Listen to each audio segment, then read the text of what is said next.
देश में नहीं थम रहा हिजाब विवाद का मामला, कई पार्टियों ने दिया विवादित बयान। पलटवार में बीजेपी नेताओं ने मामलों को जोड़ा हिंदुत्व से। कल उत्तर प्रदेश में दूसरे चरण के 55 सीटों के लिए होगी वोटिंग। गोवा और उत्तराखंड में भी मतदान। देश में तेजी से घट रहे कोरोना संक्रमण के मामले, पिछले 24 घंटे में मिले कोरोना के 44,877 केस, 684 लोगों को। और आईपीएल नीलामी का दूसरा दिन आज, कई खिलाड़ी होंगे सोल्ड आउट। ईशान किशन ने इस बार रचा इतिहास।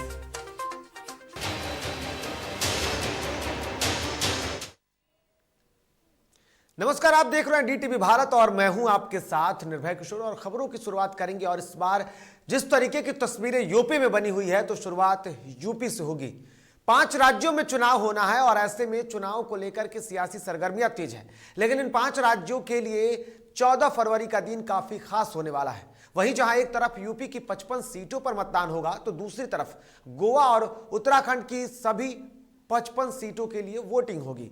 आपको बता दें कि उत्तर प्रदेश विधानसभा चुनाव के दूसरे चरण का प्रचार प्रसार जो था वो शनिवार को खत्म हो गया, लेकिन सियासी सरगर्मियां खत्म नहीं हुई। और ऐसे में दूसरे चरण के बाद अब तीसरे चरण पर भी सबकी नजर चली गई है। जहां एक तरफ दूसरे चरण की वोटिंग की तैयारी चल रही है, तो दूसरी तरफ तीसरे चरण के लिए राजनीतिक दलों का जोर भी तेज हो गया है। तीसरे चरण के चुनाव प्रचार पर रविवार को भी खासा नजर रहेगा। रविवार को मुख्यमंत्री योगी आदित्यनाथ और समाजवादी पार्टी के प्रमुख अखिलेश यादव एटा में चुनाव प्रचार करेंगे। वहीं रक्षा मंत्री राजनाथ सिंह लखनऊ और फर्रुखाबाद में चुनावी जनसभा को संबोधित करेंगे। तीसरे चरण के चुनाव प्रचार के लिए दिग्गजों का जोर आज फिर एक बार देखने को मिल सकता है।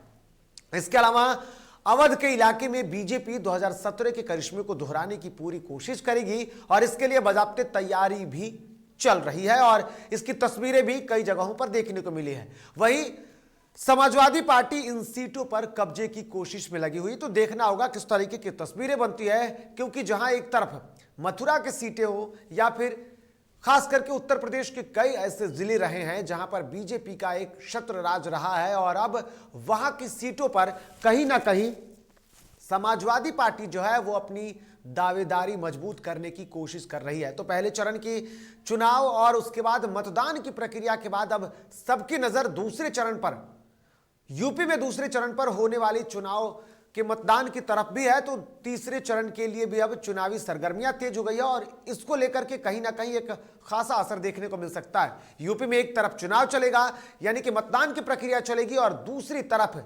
चुनावी शंखनाद के बीच चुनाव प्रचार किया जाएगा। इसका कितना कुछ असर होगा, ये सब कुछ देखना होगा। तो कुल मिलाकर के देखें तो यूपी की सियासत फिलहाल गर्म है, क्योंकि यूपी में चुनाव चल रहे हैं। और चुनाव के बीच बात अगर उत्तराखंड की कर लें, तो उत्तराखंड में भी चुनावी तैयारियां काफी तेजी से चल रही है और उत्तराखंड में भी 14 तारीख का दिन काफी खास होने वाला है। यहां सबसे बड़ी बात यह होगी कि बीजेपी अपनी सरकार को एक बार फिर से बचाने की पूरी कोशिश करेगी, लेकिन सबसे बड़ी बात यह होगा कि जिस तरीके से सरकार ने काम किया, लेकिन बदलते हुए मुख्यमंत्री के चेहरे कितना कुछ खासा असर करेगा, यह भी देखना होगा।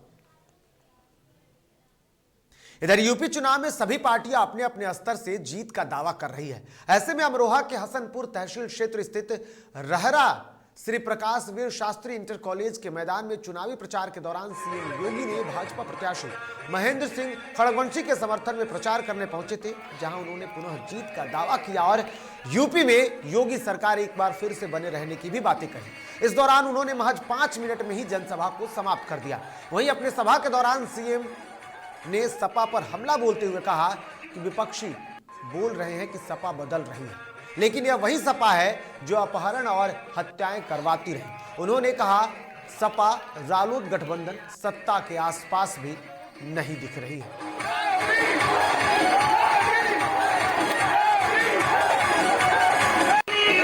पूरी दमदार तरीके से भारतीय जनता पार्टी को वोट देकर के माफिया और अपराधियों पर चोट करने का कार्य किया है। और भाइयों बहनों, मैं आपको धन्यवाद दूंगा कि मैं 2017 में भी आया था और श्री महेंद्र खड़गवंशी जी को आप लोगों ने अपना आशीर्वाद दिया था। महेंद्र खड़गवंशी को वोट देने का परिणाम था कि हम लोगों ने अपराधियों को न केवल ठिकाना लगाया, बल्कि उन पर बुलडोजर चलाने में भी कोई कोताही नहीं बरती। इधर सुल्तानपुर से सपा प्रत्याशी अनूप संडा के बिगड़े बोल देखने को मिले हैं। दरअसल चुनावी सभा में संबोधन के दौरान जो नेता हैं उनके बिगड़े बोल देखने को मिला है। मीडिया को लेकर के उन्होंने आपत्तिजनक शब्दों का बयान दे दिया। आपको बता दें कि 188 सुल्तानपुर सीट से सपा ने उन्हें अपना प्रत्याशी बनाया है और 2 बार सुल्तानपुर सीट से संडा जो है वो नेता रहे हुए हैं, यानी कि विधायक रहे हुए हैं। अनूप संडा के बिगड़े बोल के बाद अब सियासी सरगर्मियां तेज हो गई है, जहां विपक्ष लगातार अब एक बार फिर से सपा पर हमले बोल रहा है, तो वहीं दूसरी तरफ मीडिया में भी नाराजगी दिखी है और इसको लेकर के तहरीर देने की भी बात मीडिया की तरफ से की जा रही है। कहा यह जा रहा है कि जिस तरीके से अनूप संडा ने विवादित बयान दिया है, उसके बाद अब कई मीडिया जो है वो इसको लेकर के तहरीर दे सकती है।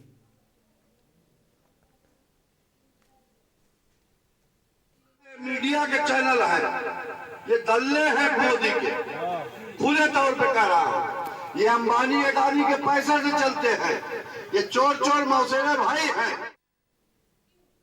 इधर कर्नाटक में जारी हिजाब विवाद की आग ने अब पूरे देश में बहस का दौर शुरू कर दिया है। दुनिया में भी कई जगह पर अभी इसी बात पर बहस छिड़ गई है। इसी कड़ी में हिजाब को लेकर समाजवादी पार्टी की महिला मोर्चा की महानगर अध्यक्ष रुबीना खान के द्वारा दिए गए हाथ काटने वाले बयान पर अब बीजेपी ने पलटवार किया है। बीजेपी ने पलटवार करते हुए भारतीय जनता पार्टी के सांसद सतीश गौतम और भारतीय जनता पार्टी की पूर्व महापौर शकुंतला भारती ने पलटवार किया है। वहीं अपने पूर्व महापौर शकुंतला भारती ने कहा कि कॉलेज में, स्कूलों में ड्रेस कंपलसरी होता है तो ड्रेस क्यों नहीं पहना जाएगा, जो कि किसी धार्मिक ड्रेस को पहना जाएगा। इसके साथ ही उन्होंने कहा कि जो स्कूल के नियम है उन्हीं का पालन होना चाहिए, किसी और का नहीं। खुदा क्या इनके कान में कह करके गया था कि हिजाब पहनना बहुत जरूरी है, जो इनके दिमाग में आएगा वो करेंगी, हाथ काट देंगी। अरे हाथ काटना तो दूर की बात है। अभी तो पहली चीज ये है कि मसला ये चल रहा है कि स्कूल में ड्रेस पहन करके आए, ना कि हिजाब पहन करके आए। इसलिए अपनी सोच को बदलें, और सोच को बदलेंगे तो सितारे बदल जाएंगे, नज़र को बदलें तो नज़ारे बदल जाएंगे। देखिए, हिजाब कहाँ पर अलाउ है पहनना, कहाँ नहीं है, इसकी बात आती है। जिस यूनिवर्सिटी की बात कर रहे हैं वहाँ पर अलाउ नहीं, ड्रेस कोड अलाउ है। ऐसे तो यूनिवर्सिटी ख़त्म हो जाएंगी। कोई हिजाब पहन के आएगा, कोई टीका लगा के आएगा, कोई लाल पटका डाल के आएगा, कोई पगड़ी पहन के आएगा, कोई त्रिशूल लगा, ये गलत होगा, शोभा नहीं देगा। जो शिक्षा क्षेत्र हैं, शिक्षा क्षेत्र में जो उनकी ड्रेस कोड है वही लागू रहती है। ये जो महानगर अध्यक्ष महिला मोर्चा जो बोल रही हैं, उन्हें समझ नहीं है किस मानसिकता से बोल रही हैं, उन्हें अपना इलाज कराना चाहिए। तो बिल्कुल हिजाब मामले को लेकर के लगातार सियासत जारी है और ऐसे में यूपी के साथ साथ बिहार में भी लगातार इस पर बयानबाजी का दौर जारी है और इसको लेकर के कई नेताओं ने विवादित बयान भी दिए हैं। फिलहाल आगे बढ़ते हैं और बात जालौन की करते हैं। यूपी के जालौन में एक महिला की संदिग्ध परिस्थिति में मौत हो गई, जहां मृतका के परिजनों ने महिला के ससुराल वालों पर हत्या की साजिश रचने का आरोप लगाया है। साथ ही मामले को लेकर मृतका के परिजनों ने एसपी से न्याय की गुहार लगाई है। बता दें, महिला का शव घर में ही पड़ा मिला, जिसके बाद मौके पर पहुंचे पुलिस ने जांच पड़ताल करते हुए शव को पोस्टमार्टम के लिए भेज दिया। वहीं मृतका के परिजनों ने बताया कि महिला के ससुराल वाले उसे शादी के बाद से ही प्रताड़ित करते थे। बहन के साथ ये घटना हुई कि जब तक हमारा बहनोई जिंदा था तो उसकी देख रेख में एक आदमी का औरत को बहुत सपोर्ट रहता है कि बचाव के लिए। आदमी इसका ख़त्म होने के बाद उस पर कुछ ज़्यादा ही तब्दील में उस पर लोड दिया गया, टॉर्चर करा दिया। तो इस आदमी कहता है टॉर्चर, और अभी से नहीं। कौन लोग करते थे? उनके हमारे जो फुप्पी हैं और उनकी बहनें हैं, लोड दिया गया, उसको टॉर्चर दिया गया। अब बात कोरोना की कर लेते हैं। एक नजर में देश में कोरोना महामारी के मामले अब घट रहे हैं। पिछले 24 घंटे में कोरोना के 44,877 नए केस सामने आए हैं और 684 लोगों की मौत हो गई है। देश में पॉजिटिव रेट जो है वो अब घट करके 3.17% हो गया है। केंद्रीय स्वास्थ्य मंत्रालय की ओर से जारी किए गए आंकड़ों के मुताबिक देश में अब एक्टिव मामलों की संख्या घटकर 5,37,045 हो गई है। वहीं इस महामारी से जान गंवाने वालों की संख्या बढ़कर 5,08,665 हो गई है। आंकड़ों के मुताबिक अभी तक 4,15,85,711 लोग कोरोना संक्रमण से मुक्त हो चुके हैं। वहीं जहां एक तरफ कोरोना संक्रमण के मामले लगातार घटते जा रहे हैं, तो देश के कई राज्यों में भी अब कोरोना संक्रमण को लेकर के और कोरोना संक्रमण से बचाव को लेकर जारी पाबंदियों में भी लगातार अब कमियां देखने को मिल सकती हैं। ऐसे में इस बीच बिहार में भी तस्वीरें देखने को मिली, जहां कई पाबंदियों के बावजूद अब सरकार ने फैसला लेते हुए सभी पाबंदियों को बिहार में खत्म कर दिया है और इसको लेकर के सभी जगहों पर जो पाबंदियां लगाई गई थी उसे फिलहाल खत्म कर दिया गया है।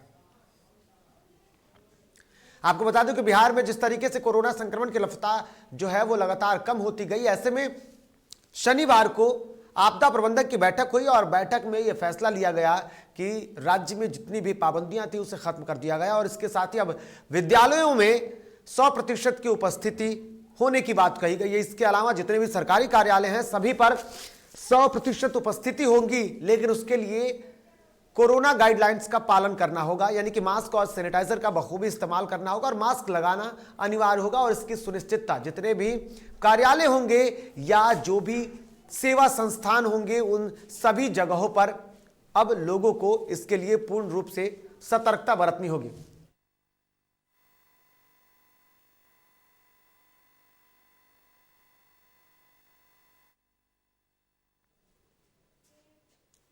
और अब बात करते हैं आईपीएल मेगा ऑक्शन की, यानी कि 2022 15वें सीजन के लिए आईपीएल मेगा ऑक्शन चल रहा है और ऐसे में ऑक्शन का दूसरा दिन आज है और इसको लेकर के जो बातें सामने आई है, इसमें आईपीएल के मेगा ऑक्शन 2022 का दूसरा दिन है और पहले दिन नीलामी में कुल 97 खिलाड़ियों के ऊपर बोली लगी, जिसमें से 74 प्लेयर्स को 10 टीमों ने खरीदा। इसमें से खरीदार मिलने के साथ ही अब आपको बता दें कि 23 अनसोल्ड रहे, इनमें स्टीव स्मिथ और सुरेश रैना के नाम भी रहे हैं। अब दूसरे दिन कई बड़े नामों पर सबकी निगाहें टिकी हुई है। वही ईशान किशन ने इस बार इतिहास रच दिया है। आपको बता दूं कि बिहार के खिलाड़ी ईशान किशन जो रहे उनको आईपीएल के इतिहास में दूसरा सबसे अधिक दामों में खरीदने वाला खिलाड़ी एक तरीके से समझ लीजिए कि वो हो चुके हैं और उन्हें मुंबई इंडियंस ने सबसे बड़े अंतर से खरीदा है। आपको बता दूं ईशान किशन का बेस प्राइस तो था वो 2 लाख रुपए का था, लेकिन उन्हें 15 करोड़ 25 लाख रुपए में मुंबई इंडियंस ने खरीद लिया है और इसके साथ ही अब ऑक्शन पर खासा नजर है। सुरेश रैना बिकते हैं कि नहीं, नजर इस पर भी टिकी हुई है और आज दूसरा दिन ही सबसे अहम होगा और इस पर हमारी भी नजरें बनी हुई है। कटिहार में डिप्टी सीएम सह बिहार के वित्त मंत्री तारकिशोर प्रसाद ने प्रेस वार्ता में बजट पर चर्चा करते हुए कहा कि देश के बजट में इस बार बिहार को आत्मनिर्भर बनने पर जोर दिया गया है। वहीं सहयोगी पार्टी जेडीयू द्वारा बिहार के विशेष राज्य की मांग पर कहा कि केंद्र सरकार का बिहार पर विशेष ध्यान है और इस बार जो केंद्र के बजट आए हैं उसमें भी बिहार को विशेष लाभ मिलने वाला है। ऐसे में विशेष राज्य कोई मुद्दा नहीं है। हालांकि सहयोगी पार्टी जेडीयू भी बिहार के विकास के लिए पूरी तरीके से वचनबद्ध है। तो कई वायदे हम किए हैं, चाहे वो रोजगार के अवसर हो, उद्यमिता का क्षेत्र हो, जहां हम सब लगभग 16,000 अपने नौजवान उद्यमियों को 5 लाख रुपया अनुदान एवं 5 लाख रुपया 1% ब्याज पर उन्हें ऋण भी दे रहे हैं और महिला एवं अनुसूचित जाति, जनजाति और अति पिछड़ा, ये 3 सेक्टर को हम लोग शुद्ध रहित दे रहे हैं। इधर राजद सुप्रीमो लालू प्रसाद यादव रांची के लिए रवाना हो गए हैं। दरअसल बहुचर्चित चारा घोटाला केस के सबसे बड़े मामले में 15 फरवरी को सीबीआई कोर्ट फैसला सुनाने वाली है और इसी मामले में लालू प्रसाद यादव को सीबीआई की विशेष अदालत में उपस्थित रहना है। राजद सुप्रीमो लालू प्रसाद यादव चारा घोटाला के अन्य 4 केसों में इससे पूर्व सजा पा चुके हैं। अब लालू यादव से जुड़े 5वें केस के फैसले पर सबकी निगाहें टिकी हुई है और ऐसे में राजद सुप्रीमो लालू प्रसाद यादव को रविवार को रांची निकलना था। इस दौरान वो रांची के लिए निकल चुके हैं। आपको बता दें कि रांची जाने के बाद राजद सुप्रीमो लालू प्रसाद यादव अपने पार्टी के कई नेताओं से मुलाकात भी करने वाले हैं। हालांकि इस मामले में कोर्ट 15 तारीख को फैसला देगी।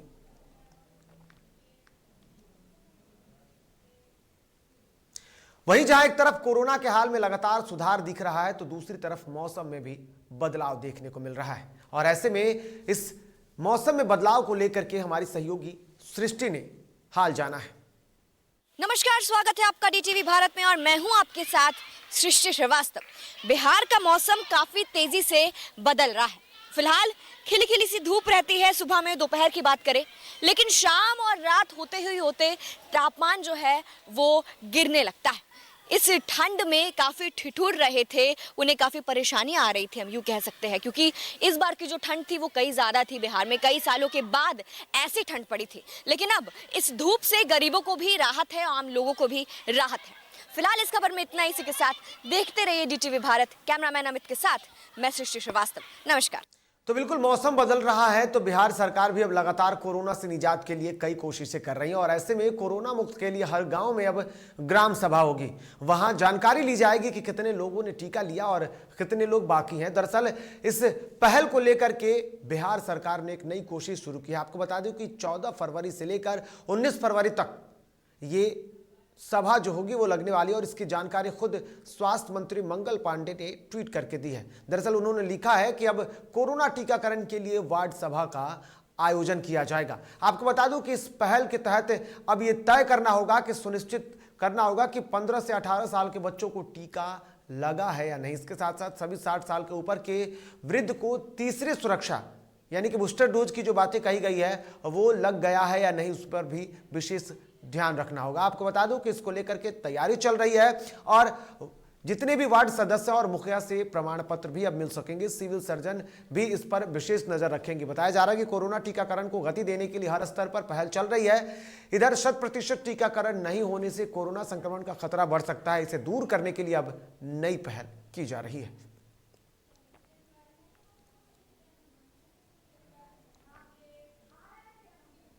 इधर वामपंथी संगठन एपुआ के स्थापना के 29वें वर्ष के अवसर पर राज्यव्यापी कार्यक्रम के तहत गोपालगंज जिले के भोरे में सैकड़ों की संख्या में माले महिला कार्यकर्ताओं ने ब्लॉक कैंपस में धरना प्रदर्शन किया। साथ ही प्रखंड विकास पदाधिकारी को मांग पत्र सौंपा।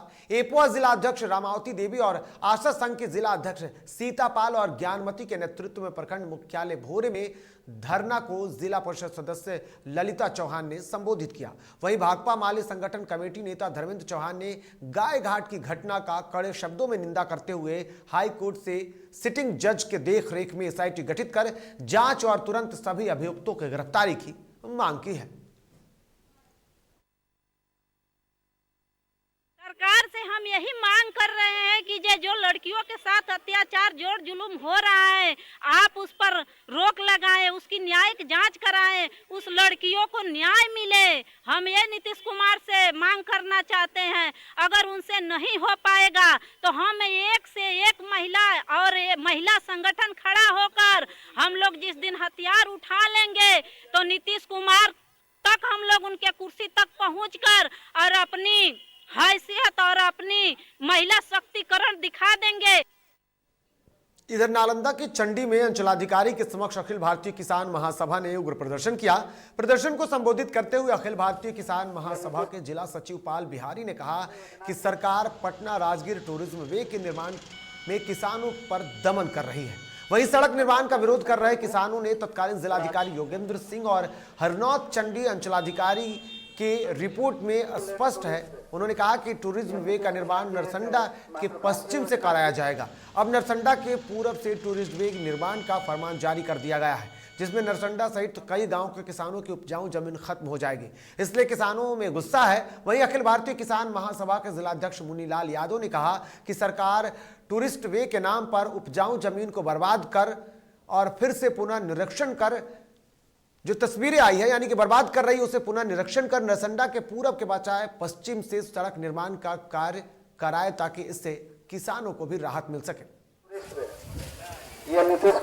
लेकिन इधर लॉकडाउन के अंदर कुछ भू माफियाओं को फायदा पहुंचाने के लिए पूरब से बनाने की कार्रवाई की जा रही है, जिसके विरोध में आज अंचलाधिकारी के समक्ष ये प्रदर्शन आज किया गया। और आगे भी ये जो है जो लोकतंत्र में जो भी अधिकार हमको मिले हैं उस अधिकार के तहत ये विरोध का कार्यक्रम किया जाएगा। इधर भागलपुर में बालू लदे ट्रैक्टर के ड्राइवर को पुलिस के द्वारा पीटने का मामला सामने आया है, जहां ड्राइवर का आरोप है कि पुलिस को पैसे नहीं देने पर उनके साथ मारपीट की गई। वहीं ट्रैक्टर ड्राइवर का कहना है कि सनहौला थाना क्षेत्र में धरैया पुलिस घुसकर बालू लदे ट्रैक्टर से 200 रुपए अवैध वसूली करता है और पैसा नहीं देने पर उनके साथ मारपीट करती है पुलिस। वहीं इसको लेकर पुलिस और ड्राइवर के बीच विवाद हुआ, जिसके बाद स्थानीय लोगों ने हंगामा किया। हालांकि थाना प्रभारी मौके पर पहुंचे और लोगों को शांत करवाया।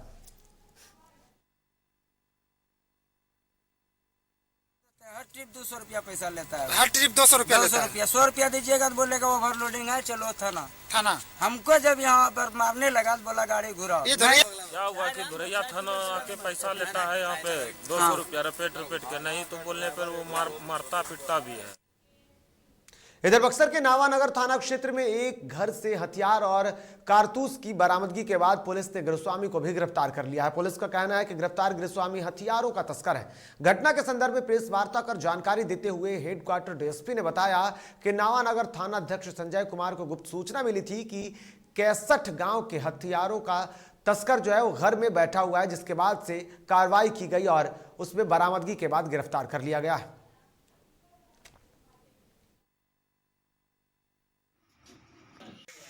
संध्या थानाध्यक्ष संजय को गुप्त सूचना मिली थी नवानगर कि लाला नाम का व्यक्ति जो है कुछ हथियार का कारोबार करता है। तो बड़ी ये हम लोगों को सूचना देते हुए एसपी सर को सूचना देते हुए इसके सत्यापन में गए। घटनास्थल से आप लोग के सामने जो है 3 हथियार मिले हैं और कुछ जिंदा कारतूस भी मिले हैं और खाली खोखा भी मिला है। इधर मुजफ्फरपुर के सदर थाना क्षेत्र के खबड़ा में बाइक सवार 2 अपराधियों ने 2 लोगों को गोली मार दी और एक व्यक्ति के सिर पर पिस्टल की बट से हमला किया, जिसके बाद तीनों व्यक्ति घायल हो गए। जानकारी के अनुसार 2 व्यक्तियों के पेट में गोली लगी है। वहीं इस घटना का कारण आपसी विवाद बताया जा रहा है। फिलहाल पुलिस पूरे मामले की जांच में जुट गई है। तो कहें जो वहाँ से पेमेंट करना होगा आ जाओ। तो छोटा भाई या बेटा दोनों 2 गाड़ी से आ रहा था। पहले बेटा के गोली मारा है, छोटा भाई को इसके बाद गोली मारा है। ये दोनों फोन हमको किया, हम पुल के पास उसको आगे से लड़े। लड़ाई में उसका गोली का अथी गिर गया है। हाँ, तो बट हम पर चलाना। मंगलम विवाह स्थल है, उसके थोड़ी देर पहले मतलब थोड़ा सा करीब 100 गज पहले जो है गोली चल रही है और 2 व्यक्ति हैं वहीं स्थानीय हैं, एक प्रियांशु हैं और उनके चाचा। दोनों गोली लगी है, पेट में गोली लगी है, दोनों जानकी में भर्ती हैं, इलाज चल रहा है। बाकी हम लोग जो है गोली मारने वाले को पता कर रहे हैं। तो खबरों के इस वक्त फिलहाल इतना ही। ताजा तरीन खबरों के लिए आप देखते रहिए DTV भारत। नमस्कार।